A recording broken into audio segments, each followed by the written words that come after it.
Good morning, student. Now our next chapter, chapter 9, the internet. And this is your computer class.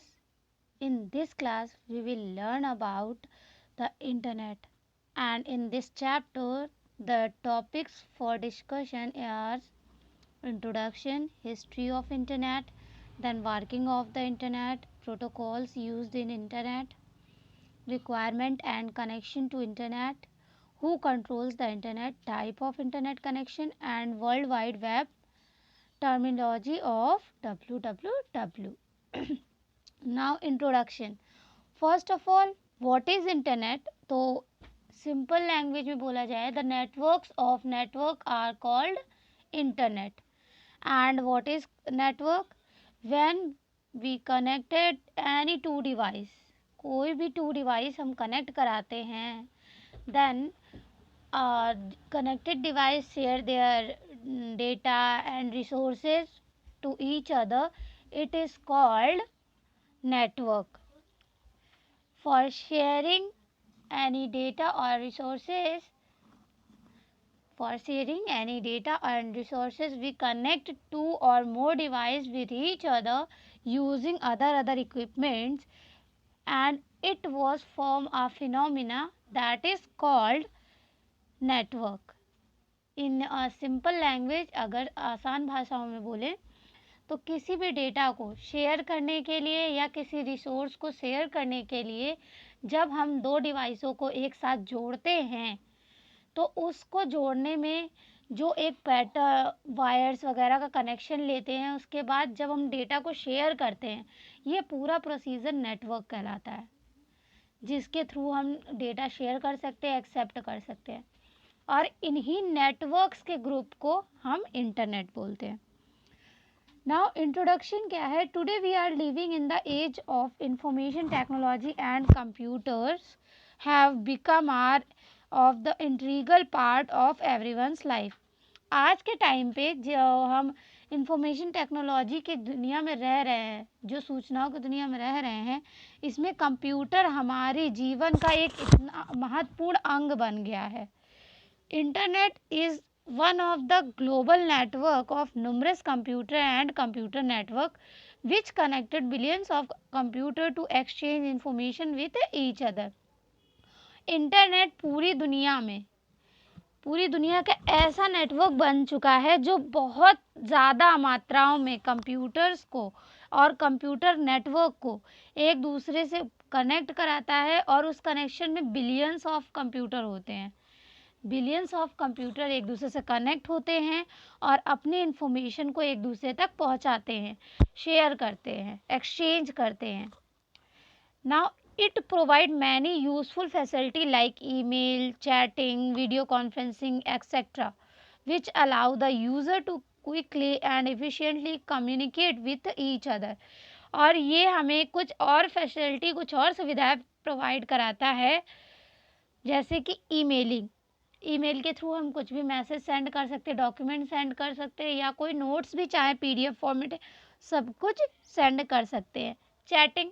Chatting में हम personally जैसे conversation करते हैं through video, through audio call या phone call करके हम conversation करते हैं, उसे हम मैसेज से भी कन्वर्सेट कर सकते हैं चैटिंग के through.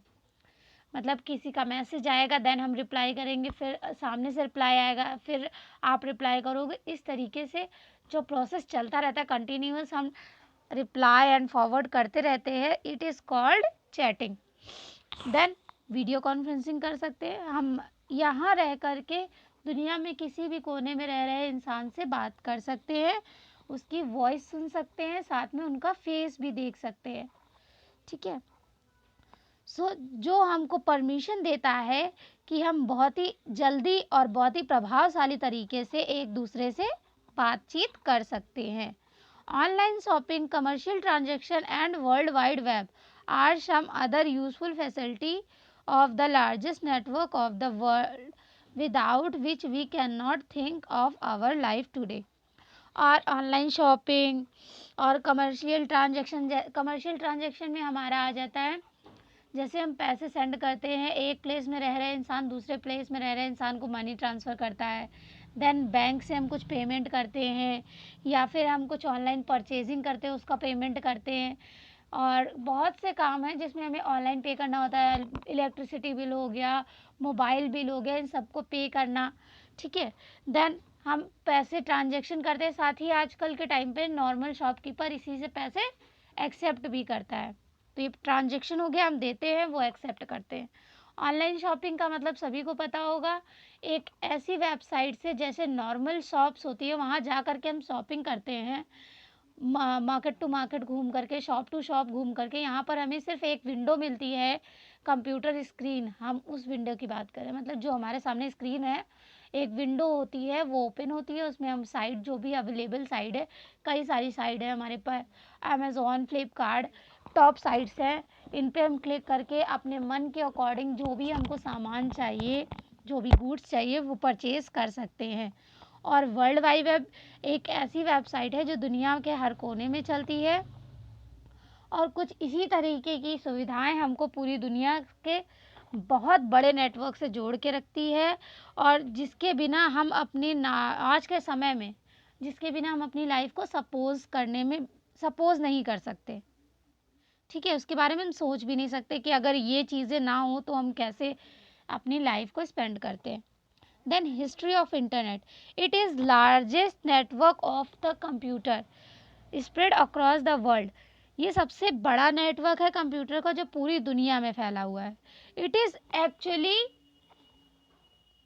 The network of many smaller networks owned by various government, non-government organization, universities, business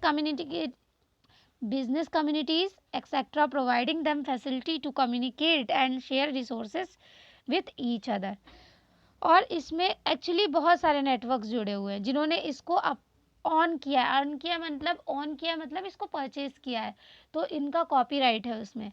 जैसे कि गवर्नमेंट और नॉन गवर्नमेंट ऑर्गेनाइजेशन ने, गवर्नमेंट की ऑर्गेनाइजेशन हो या नॉन गवर्नमेंट संघ हो, फिर यूनिवर्सिटीज़ ने ओन किया है, देन बिजनेस कम्युनिटी ने, जिसका बिजनेस इसमें चल रहा है, उन्होंने नेटवर्क को ओ किया है।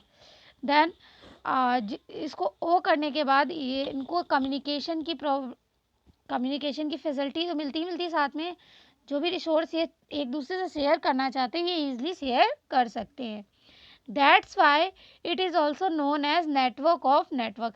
यही रीज़न है इंटरनेट को नेटवर्क ऑफ नेटवर्क्स बोलने का। The development of this network was started in 1969 by agency sponsored by the US Department of Defense are called ARPA, यानी Advanced Research Project Agency, and the first successful network that was established by this agency called ARPANET, Advanced Research Project Agency Network. सबसे पहले network जो बनाया गया था, जो develop हुआ था, वो 1969 में हुआ था, और जिस एजेंसी ने इसको बनाया था उस एजेंसी का नाम है यूएस डिपार्टमेंट की डिफेंस एजेंसी, जिसको हम आरपा के नाम से जानते हैं, यानी कि advance research project agency. And the first network जो हमारा बना था उसे हम ARPANET यानी कि advance research project agency network के नाम से जानते हैं। This network was establish to connect different universities with the US department of defence. और ये नेटवर्क इसलिए बनाया गया था ताकि हम अलग अलग यूनिवर्सिटी से कनेक्ट हो सके और US के डिफेंस डिपार्टमेंट को इससे काफ़ी प्रॉफिट हो। Later many people started using the network for sharing data and message on it. और धीरे धीरे सभी लोग इसको धीरे धीरे यूज़ करने लगे डेटा शेयर करने के लिए और मैसेज एक दूसरे तक शेयर करने के लिए। Then the US military separated its network from ARPANET in 1983 and named it as MILINET यानी मिलिट्री नेटवर्क। और फिर यूएस की मिलिट्री ने इस नेटवर्क को ARPANET से सेपरेट किया 1983 में और उसको नया नाम दिया मिलनेट यानी कि military network. Another high capacity network call NSF net, एक और हाईली कैपेसिटी वाला नेटवर्क है जिसको हम बोलते हैं NSF, means national science foundation network, और वॉज स्टार्टेड इन 1986, जिसको 1986 में स्टार्ट किया गया। और स्टार्ट करने वाली एजेंसी का नाम था फेडरल एजेंसी, जो कि नेशनल साइंस फाउंडेशन की ओनर है। which was one capable and faster network than ARPANET and other smaller network various universities, which resulted into the birth of present internet. ये जो हमारा NSF है वो ARPANET से ज़्यादा कैपेबल है एंड अदर स्मॉलर नेटवर्क जिनको यूनिवर्सिटीज ने बनाया था, जो कि आज के टाइम पे इंटरनेट जो आज के टाइम चल रहा है उसको उसने बर्थ दिया था उस समय। जो आज हम रिजल्ट मिल रहा है कि हम हाईली डिमांडेड इंटरनेट यूज़ कर रहे हैं, ये सब हो पाया NSF फेडरल एजेंसी की वजह से। इसकी वजह से इतना सब पॉसिबल हो पाया, अदरवाइज नहीं हो